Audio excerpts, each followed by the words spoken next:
Então vamos lá. A Jade mesmo começou falando, ela quase iniciou minha palestra da forma que eu planejei iniciar, que isso que me pediram para dar essa palestra de uma pergunta mesmo, se realmente nós estamos formando profissionais que são capacitados em atuar baseados em evidências. E aí, como uma pesquisadora, vou começar minha palestra diferente, pedindo uma opinião de vocês. Eu queria que todo mundo agora pensasse se realmente a gente está formando profissionais capacitados em atuar baseado em evidências. Porque eu tenho certeza que se eu fizer essa pergunta para diversos grupos de pessoas, se eu fizer para os alunos que estão na graduação, para os fisioterapeutas já formados, para um grupo de professores que lecionam na graduação ou que estão em nível de mestrado e doutorado, se eu perguntar para o pessoal da Câmara Técnica e do CREFITO, eu tenho certeza absoluta que a resposta é um grande não. Então, o que eu queria fazer ao longo da minha palestra?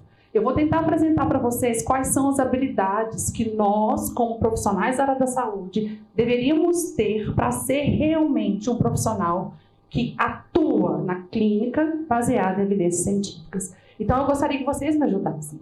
Vocês estão com um bloquinho de papel aí, quem está em casa pode pegar. Só escreva no papel um sim ou um não. E eu vou fazer várias perguntas ao longo das minhas aulas. Ninguém precisa se expor de levantar a mão. Mas faz aqueles quadradinhos, sabe? Para saber o quanto de sim e de não você respondeu para minhas perguntas. Mas eu queria que você respondesse que sim, se realmente você domina por completo as perguntas que eu vou fazer para vocês, tá? Então, a primeira pergunta é: o que significa ser um profissional que atua baseado em evidência? Vocês têm clareza do que é? Deixa eu melhorar essa pergunta.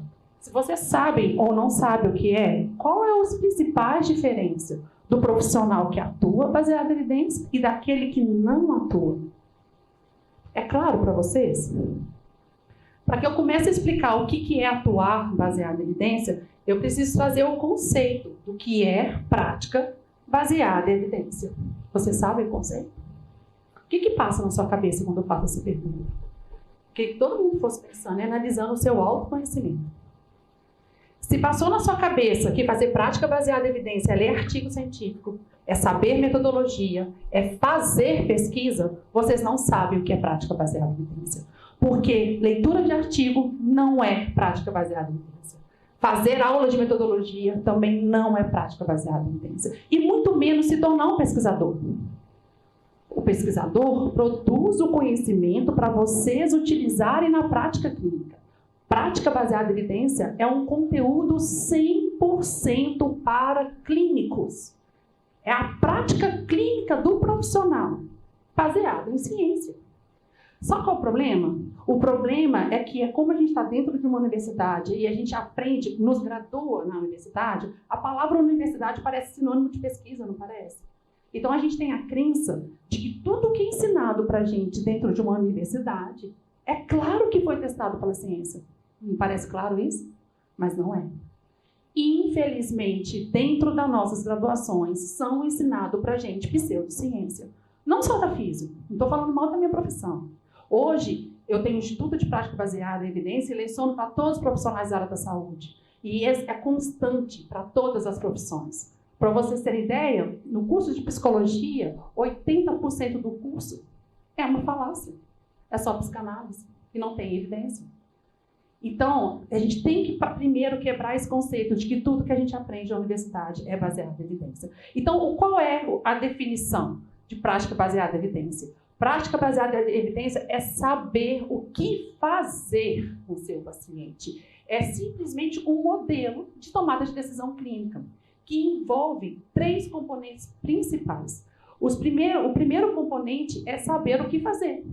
Toda vez que você está diante de um paciente, você toma uma decisão. O que eu vou fazer com esse paciente? A gente geralmente tem um leque de opções.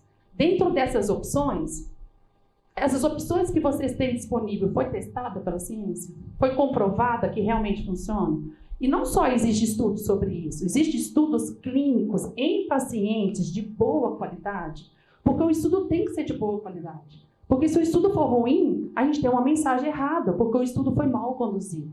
E eu tenho uma péssima notícia para dar para vocês. A maioria dos artigos disponíveis hoje são de péssima qualidade. É papel nosso, do profissional, saber selecionar o que é bom para nossas tomadas de decisões. Então, ótimo. Eu tenho um leque de opção, todos eles têm evidência científica, e agora o que acompanha junto é como fazer. E aí vem a sua capacidade profissional, a sua habilidade, o seu tempo de clínica, a sua experiência. É lógico que a sua experiência conta. É lógico que ser bom na clínica conta. Mas adianta ser bom e fazer uma técnica que não melhore o seu paciente? Não adianta. Você tem que ser bom e ter tempo e habilidade clínica naquilo que realmente resolva os problemas dos seus pacientes. E por último, entra na equação os nossos pacientes. A gente tem que levar em consideração as opiniões, as preferências, o custo, se ele dá conta de pagar, se ele tem como fazer aquele tratamento. E em discussão com tudo isso, a gente toma uma decisão. Ok, esse é o tratamento que eu vou ofertar para o meu paciente. Isso é prática baseada em evidência. Nessa sequência, tem nada a ver em fazer pesquisa. Então, a primeira pergunta que eu fiz para vocês é qual a diferença entre o profissional que atua baseado em evidência e daquele que não atua. O que atua, as decisões dele são guiadas pelas melhores pesquisas e os melhores dados que estão disponíveis. E qual é o objetivo disso? É que a gente garante que o nosso paciente vai receber tratamentos eficazes e principalmente seguros, porque a gente sabe quais são os possíveis efeitos colaterais, se tem ou se não tem, se é seguro ou se não é, e se tem eficácia aqui. Já foi comprovada a eficácia e a segurança. Já os que não atuam baseado em evidência, a decisão do que fazer com o paciente é baseada na intuição, no feeling profissional, né? Geralmente é baseado na experiência pessoal daquele fisioterapeuta ou daquele profissional de saúde. Ou é baseado em métodos tradicionais. Infelizmente, a gente tem a tradição de continuar ensinando a mesma coisa e tem que ter alguém para falar assim, tudo bem, eu me formei esse ano, eu faço 20 anos de formado. Eu gosto de falar isso. Se meus professores lá da PUC estiverem usando os mesmos slides que eles me deram aula, está totalmente desatualizado, só porque é tradicional. Na minha época, gente, a cirurgia de cruzado anterior era só patelar. Hoje ninguém faz cirurgia pelo tendão patelar mais. Está desatualizado. Então a gente tem que tomar cuidado de ficar no tradicional e ter resistência à mudança, não ficar atenado às novas tecnologias e novos tratamentos e novos dados que a gente tem por aí. E agora eu pergunto para vocês, quais são as habilidades que nós profissionais, então, deveríamos ter para realmente atuar baseado em evidência? Aí a pergunta que eu queria que vocês respondessem sim, não aí. Você sabe elaborar uma pergunta clínica para buscar informação? Como que eu faço uma pergunta para buscar minhas respostas?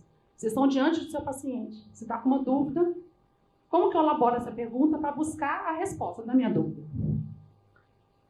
A maioria de vocês, infelizmente, faz assim, ó. Lu, ventosa funciona? Pilates funciona? Eletroterapia funciona? Ozonoterapia funciona? Eu não sei dar essa resposta. É complexo eu falar se Pilates funciona. Funciona para quê? Para quem? Quando? E aí eu quero fazer a minha última participação no Congresso de Coluna, que isso é um recorte que está no site do CREFITO, que nem foi na minha palestra, foi nos comentários da minha palestra, alguém me perguntou sobre a eficácia da eletroterapia para a dor lombar. E a minha palestra, para quem não estava presente, era uma palestra que pediram para eu apresentar as evidências atuais do tratamento de dor de coluna. E aí, ao final da minha palestra, eu falei, tudo aquilo que não foi mencionado, ou é porque já foi testado e não tem eficácia para o paciente com dor lombar, ou porque ainda não foi testado. Então, desconsidere usar. Depois disso, todo mundo sabe o que aconteceu. Um murmúrio em todos os grupos de fisioterapia. A Lu falou que eletroterapia não funciona para nada. Não presta para nada. Ela tem que se retratar. Talvez falaram aí por conta da fita, nem sei. Eles me protegeram, não falaram nada. Mas aí eu devolvo a pergunta para quem fez isso. A pergunta não foi essa, não foi isso que eu falei. Pode assistir o vídeo lá, até convido vocês a assistir o simpósio de coluna, que foi muito legal. Eu falei para dor lombar. Sempre que vocês fizerem uma pergunta clínica, vocês têm que usar essa sigla PICOT. É obrigatório. Se vocês querem saber se alguma coisa funciona, que é intervenção, por exemplo, TENS, depois você perguntar assim, Lu, né, claro, eletroterapia funciona? Eletroterapia funciona para paciente com dor lombar? Comparado com o quê? Comparado com placebo? Comparado com não fazer nada? Porque sempre quando eu quero saber o efeito da minha intervenção, eu tenho que comparar a intervenção de interesse com alguma coisa, para saber se ela realmente funciona. E não só isso. Não adianta falar assim, tá bom, Lu, e a eletroterapia então funciona para dor lombar? Falta a pergunta para quê? Para quê? Para melhorar o quê? Dor? Para melhorar a incapacidade? Sono? Qualidade de vida? E quando? Imediatamente após a aplicação da eletroterapia? Ou daqui um mês? Daqui um ano? Então, esses são os componentes que nós temos que considerar quando elaborar uma pergunta clínica. Então, se você ainda perguntava se ozono funciona, se ventosa funciona, você estava perguntando de uma forma errada. Ótimo. Agora a gente já sabe como elaborar essa pergunta. E agora, onde buscar? Vamos agora buscar as respostas dessas perguntas. Onde vocês buscam? Essa é a segunda habilidade que vocês deveriam ter.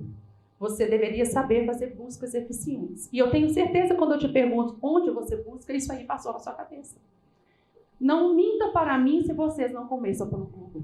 Muitos é fácil. Vou jogar no Google e buscar uma resposta. E dali ele vai me triando para direcionar algumas respostas. E eu vou selecionando. Google não é site acadêmico. Google não traz respostas de evidência. Google tem canais pagos. Tem clínicas que vendem aquele produto. E são os primeiros que estão na primeira página do Google. Se você é um acadêmico e quer atuar baseado em evidência, não busque pelo Google. Muito menos na modinha atual, nas inteligências artificiais.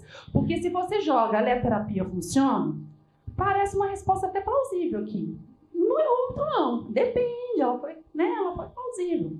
Mas a maioria das vezes as respostas são totalmente erradas. Nenhuma inteligência artificial até hoje tem a capacidade de buscar por artigos científicos e analisá-los criticamente.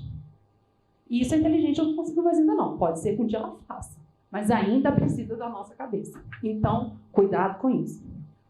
Outro cuidado que eu fiz uma brincadeira com a segunda palestrante, que infelizmente eu acho que não vai poder vir. Ou é mais conveniente perguntar a um especialista? A moda da internet, quem me conhece, conhece meu marido, sabe que a gente está na internet. As nossas caixinhas de perguntas todos os dias Lu, ventosa funciona? E aí quando eu penso assim, tadinho, é um paciente, né? Ele não é obrigado a saber fazer uma pergunta clínica. Aí eu vou lá e clico no perfil, sou curiosa. É um fisioterapeuta. Que faz ventosa. Tem um monte de fotinha de paciente deitado, de ventosa, e perguntando se funciona. Eu falei, por que você está publicando? Se você não sabe, se você não tem essa informação, não tinha que perguntar para mim, tinha até vergonha de perguntar. Mas não é para parar de perguntar, não, né? Eu estou inibindo vocês de perguntar, mas eu estou ensinando vocês a pescarem. Vocês têm que buscar informação sozinhos. Então, cuidado com isso, porque tem especialistas que vão te responder baseado em evidência. A Raquel é uma delas, maravilhosa. Já tem outros que não. Tem outros que vão falar a sua opinião, o que eu vendo, indica pro tio. Então, cuidado com isso. E aí eu pergunto para vocês, que eu queria que vocês respondessem. Quem aí conhece o PubMed? Já ouviu falar de PubMed? Ótimo, tem um monte de cabecinha balançando. E a Cochrane? Já ouviu falar de Cochrane? Que bom. Já ouviu falar da Pedro? Que bom. Aí vem a segunda pergunta. Todo mundo sabe que eles existem. Sabe usar? Realmente sabe usar? Porque não adianta saber que existe. Tem que saber usar. Senão vocês não vão saber buscar as respostas das suas perguntas. E aí vocês não vão atuar baseado em evidência.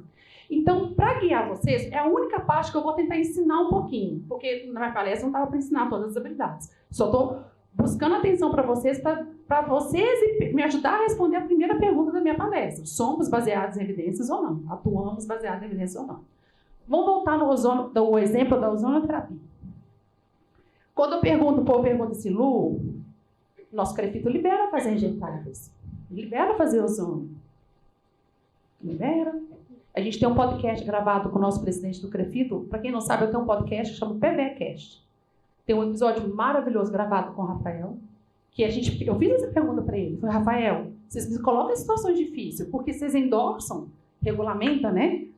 E a evidência? Ele deu uma resposta que eu queria ouvir para falar as palavras dele certinho, que eu quase fazer um coach. Linda, vocês têm que ouvir. Regulamentar é diferente de vocês poderem fazer para qualquer coisa, para qualquer parte do corpo. Porque se vocês estiverem fazendo coisa que não tem evidência, que está lá no seu código de ética, eu prometo só dar tratamentos que têm comprovação científica, não é o crefito que vai atrás de você, é a justiça. Lindo, que ele falou, lindo. Então, cuidado, não é porque tem selo, o SUS, endorsa, nosso CREFITO regulamenta, que você vai usar para tudo. Lembra que cada intervenção, vocês têm que olhar a pergunta específica para cada articulação, para cada patologia. Não generaliza um tratamento para tudo. Para cada uma, a gente tem que buscar se funciona para coluna, ótimo. Mas se não funciona para joelho, a gente não usa para joelho e usa para coluna. É assim que funciona. E aí, muitas pessoas usam as frases. Ah, Lu, mas tem dezenas de artigos na PubMed. Agora, eu quero ver se sai dessa. Você não mandou eu buscar na PubMed? Né? A PubMed, que é a queridinha do seu coração? Então, vamos buscar e eu vou mostrar para vocês que realmente tem centenas de artigos de ozonoterapia na PubMed. Mas vamos ver se eles são úteis para a gente? Essa é a pergunta que me sobra. Então, eu vou mostrar rapidamente como que faz busca, e ela não está completa aqui não. Foi só para guiar um raciocínio para vocês. Essa é a primeira página do PubMed. O campo de busca é igualzinho do Google. Você joga a palavra, eu joguei só ozônio. Porque o primeiro passo para você saber utilizar uma base de dados é saber escolher o termo de busca a ser utilizado. Então, eu joguei ozônio e busquei. Quando eu fiz essa busca, veio quase 29 mil artigos. Viu? Confirma a frase da galera. Ah, Lu, tem muito artigo na PubMed. É claro que funciona. Vamos ler? Eles estão falando que funciona? Não sei. Vamos olhar esses artigos. Dá tempo, como clínico, de ler 29 artigos para minha tomada de decisão? Não dá. Então, a gente tem que elaborar essa pergunta melhor. Quando eu comecei a folhear um pouquinho os artigos, eu comecei a perceber que veio coisa de ozônio para indústria alimentícia, ozônio para produtos químicos, veio também busca de ozônio, tratamento de água, tratamento de ar. Aí eu já percebo, errei. Não escolhi um termo bom de busca. Aí eu voltei e fiz agora ozonioterapia e busquei de novo. A ozonioterapia, agora, só ela veio 4 mil artigos, um pouquinho mais. O correto aqui era eu já combinar com a palavra para onde eu quero usar. Ozonioterapia e dor lombar. Ozonioterapia e joelho. Que aí eu já vou direto ao ponto, igual eu ensinei para vocês. Mas não vou fazer isso hoje, não. Eu vou guiar vocês só com ozonioterapia para saber a pergunta que vocês fazem. A ozonioterapia funciona.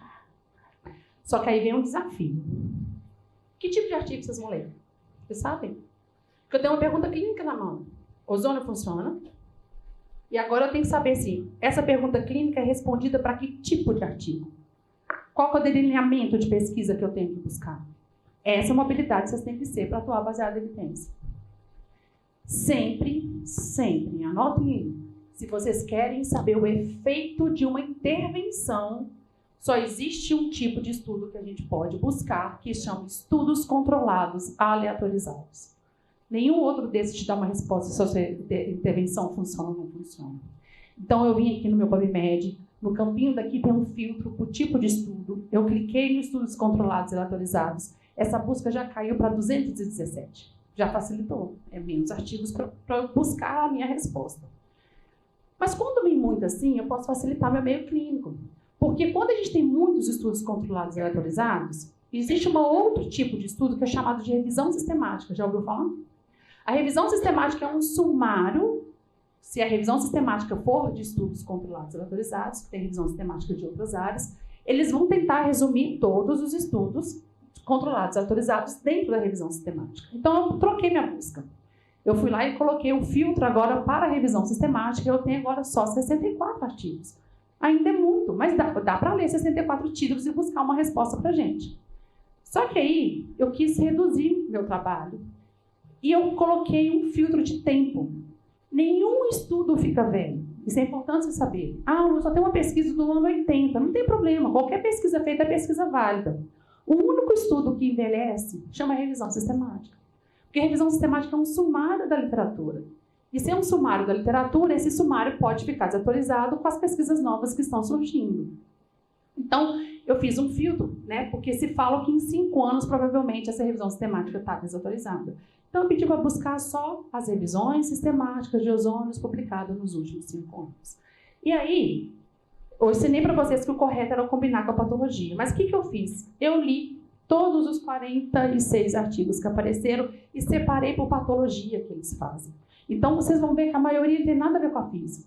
A maioria deles para problemas dentários, pele e feridas, talvez a gente trabalhe para úlcera de pressão, para algumas feridas, cicatriz, alguma coisa assim. Zumbido, Covid, joelho, esclerose múltipla, e o resto veio errado. A gente fala que a busca não foi tão sensível para excluir esses artigos, então, na verdade, sobraram 31 artigos possíveis para responder a minha pergunta clínica. Eu volto no início. A nossa busca inicial realmente confirma a frase que há centenas de artigos no PubMed, mas 31 parece atender aos nossos critérios que merecem a nossa leitura. Mas aí fica a próxima pergunta que eu queria que vocês respondessem. Qual é a qualidade desses artigos? Eles avaliaram os desfechos, ou seja, eles avaliaram aquilo que é relevante para o paciente? Agora a gente tem que ler. E agora eu pergunto para vocês. Que eu quero que vocês respondam no sim e no não seus. Você sabe avaliar se o artigo é bom ou ruim? Porque não adianta fazer a busca. Encontrei os artigos, mas agora eu tenho que saber se eu vou usá-los para a minha tomada de decisão. Essa é a próxima habilidade. Ler um artigo científico. E aí eu peguei um artigo aleatório dessa busca, peguei uma revisão da busca de ozônio, uma revisão sistemática que trata zumbido noturno. E se a gente reparar no resumo, o resumo fala que o ozônio é 100% eficaz para tratamento de zumbido noturno. Aí eu pensei assim, como pesquisadora, não existe nenhum tratamento 100% eficaz. Quando você abre o artigo, esse é o artigo. Uma revisão sistemática, ela tem uma metodologia que me garante que eu vou encontrar todos os artigos dessa área para eu sumarizar num lugar só. E ele tem critério de como eu vou sumarizar para não colocar minha opinião e ser realmente os dados que estão nos artigos. É uma revisão sistemática sem método. Introdução, resumo, não tem método. Só de bater o olho aqui, foge, não tem que ler. Isso não presta para a minha tomada de decisão. Então eu peguei um exemplo bem gritante, porque tem uns que tem cara que tá bom. Mas a gente tem que saber olhar os critérios do bom e do ruim, e o Léo vai falar um pouquinho mais para vocês na palestra dele. Aí agora eu faço a pergunta para vocês. A ciência ruim tá cheia por aí. Ela traz sempre notícia boa, 100% de eficácia. Mas a ciência boa é que traz a verdade. E aí eu pergunto para vocês, qual vocês preferem? A boa notícia ou a verdade? A próxima habilidade, são 5, eu estou na 4ª. A próxima habilidade é ótimo. Estou com o artigo, ele foi feito de forma correta, ele é um bom artigo. Você sabe interpretar os dados estatísticos? De coração, vocês sabem ou não? Vocês sabem ler essa tabela? Isso é uma tabela de um clinical trial. É super fácil ler. E aí eu pergunto, qual a importância de ler isso, Lu? Aí eu volto para o ensino, porque a minha pergunta inicial é, estamos formando pessoas capacitadas? Vamos pensar todo mundo na sua graduação. Quem já é formado e quem está fazendo. Vocês têm aulas de disciplinas aplicadas, né? Exercício para tratar alguma coisa, cineterapia, ou coisas aplicadas voltadas para o tratamento. Geralmente o professor fala assim, sei lá, exercício é bom para dor nas costas, não fala, né? Trata a dor nas costas, alongamento ou uma manipulação, trata a dor nas costas, beleza. Eles completaram, só fala assim, trata quanto? O quanto que reduz a dor do paciente? Eu só falo, só trata. Quantos professores falaram para vocês assim, o exercício é eficaz para a dor lombar, mas ele reduz, em média, 2 pontos, uma escala de 0 a 10, a dor do seu paciente. Só 2 pontos. Algum professor já falou assim com vocês? Eles não ensinam vocês a pensarem na probabilidade de melhora de usar aquele tratamento. E isso cria expectativa errada. Porque vocês, como terapeutas, acham que o exercício vai curar a dor lombar. Vai sarar o meu paciente. Não, ele vai reduzir 2 pontos. Nossa, que merda, hein, professora? Desculpa o palavrão. Não, não é. Se você for pegar qualquer tratamento cirúrgico, medicamentoso, 2, 3 pontos de redução de dor é o melhor que tem na praça. Melhor que o opioide. Isso é muito bom, mas a gente não foi ensinado a ler os números. Então, quando alguém fala mal do nosso tratamento, a culpa é do pesquisador, do mensageiro. E não foi vocês que foram enganados. Que só falou que trata, mas ninguém falou o quanto que trata, o quanto que melhora. E essa informação é importante para nós e para o paciente, para diminuir essas expectativas. Essa é um resultado de uma meta-análise. Então, é a mesma coisa só para cutucar. Se vocês não sabem ler isso, é uma habilidade que nós temos que adquirir. E por último, a última habilidade é, ótimo, eu sei buscar, eu sei elaborar uma pergunta, eu sei buscar, eu sei ler um artigo, eu sei interpretar estatística e por último, você sabe pegar essa informação e levar para o seu consultório? Você sabe aplicar isso nos seus pacientes? Você sabe olhar aquele número e generalizar, ok, meu paciente é parecido com esses pacientes, esses estudos, eu posso usar essa informação para os meus pacientes, sim ou não? Essa é a etapa principal, porque tudo isso foi feito para você usar no seu consultório. Todas as pesquisas são feitas para vocês usarem nos seus consultórios.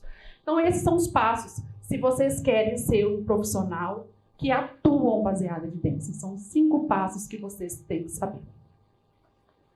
E aí eu volto para ver. Vou voltar para vocês não tirarem foto.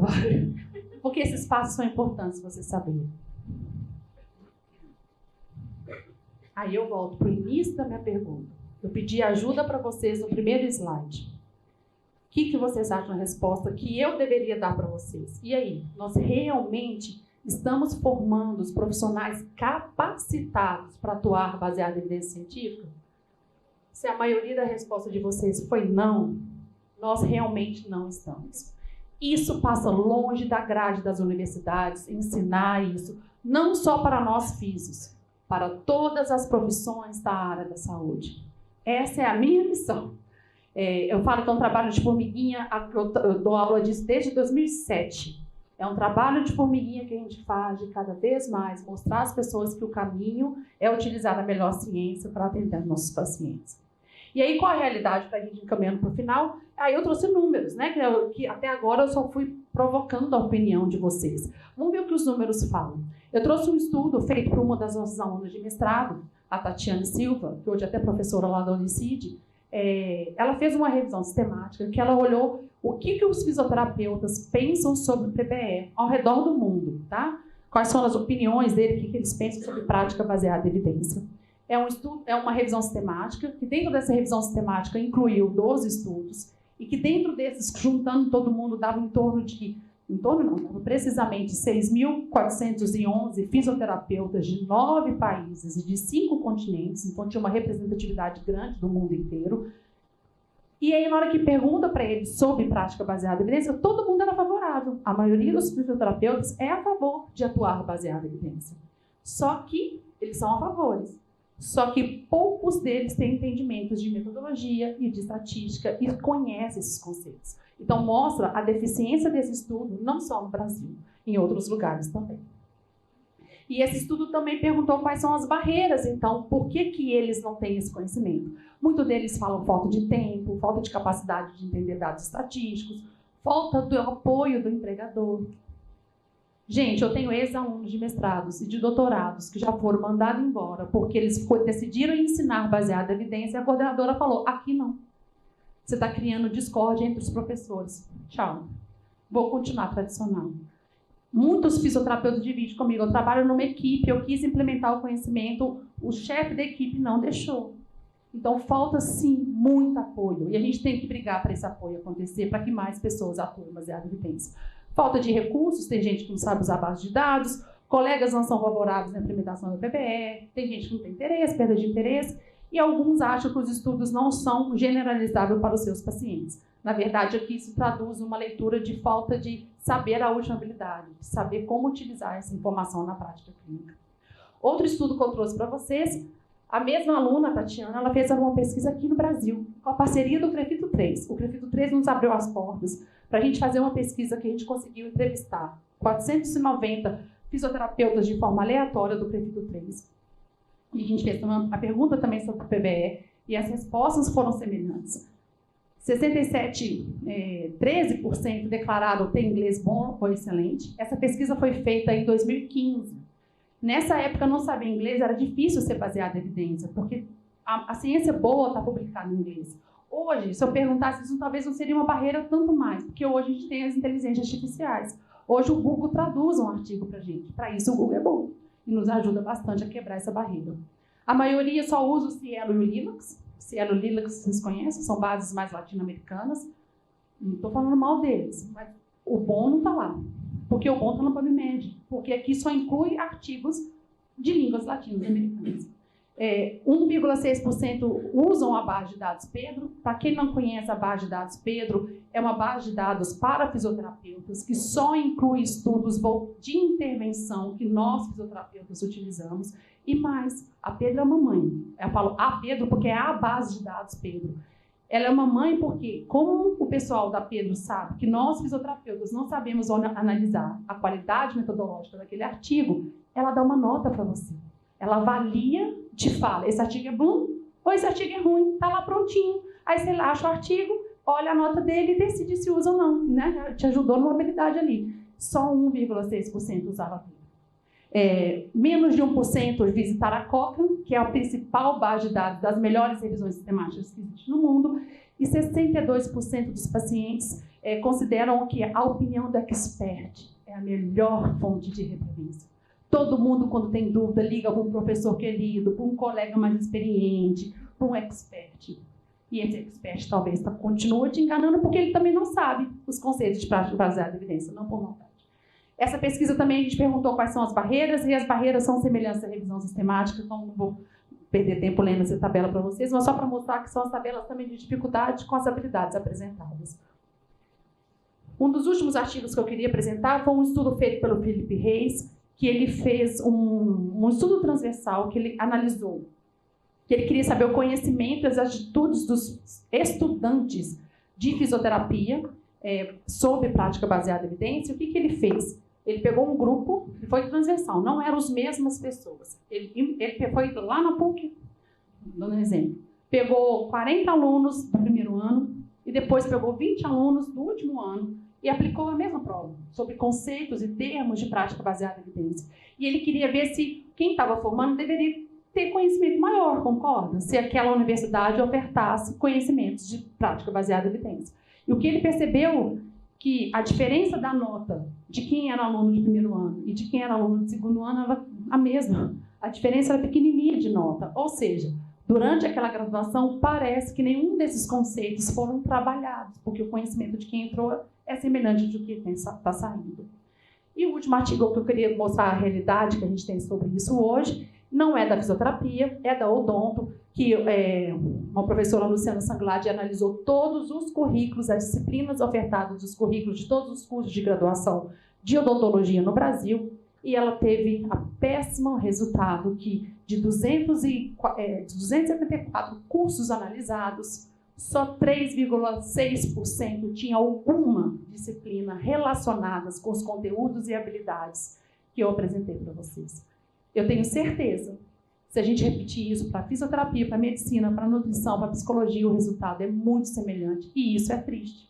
Então, eu termino minha palestra com a resposta, de novo, com um grande não. Se a gente acha que a gente está formando profissionais capacitados em atuar baseado em evidência, com esse volume de informações que nós temos hoje, a resposta é não. Eu tenho uma noticinha boa, que esse mapa é o mapa de acesso na base de dados Pedro. E que quanto mais azul, mais escuro tiver o país, que significa mais acesso à base de dados Pedro. Eu falei para vocês que coleciono isso desde 2007. A primeira vez que eu fui no Congresso Brasileiro de Fisioterapia, eu fiz lotado auditório. Nós fizemos, não fui eu não, foi o Léo que fez a pergunta. Ele fez a pergunta assim, quem conhece a Pedro? 3 ou 4 pessoas levantaram a mão. Hoje a maioria levantou, fiquei feliz. Mas quando eu comecei, ninguém sabia. Esse trabalho de formiguinha que a gente foi divulgando é o país mais escuro. Maior número de acesso à base de dados Pedro é do Brasil. Isso é sinal que está mudando. Isso é sinal de avanço. Mas pequeno ainda, porque o número de fisioterapeutas no nosso país é muito maior do que de outros países que estão marcados ali. Então, só para vocês pensarem, para a gente finalizar, uma reflexão final. Você está pronto para integrar evidências científicas na prática clínica?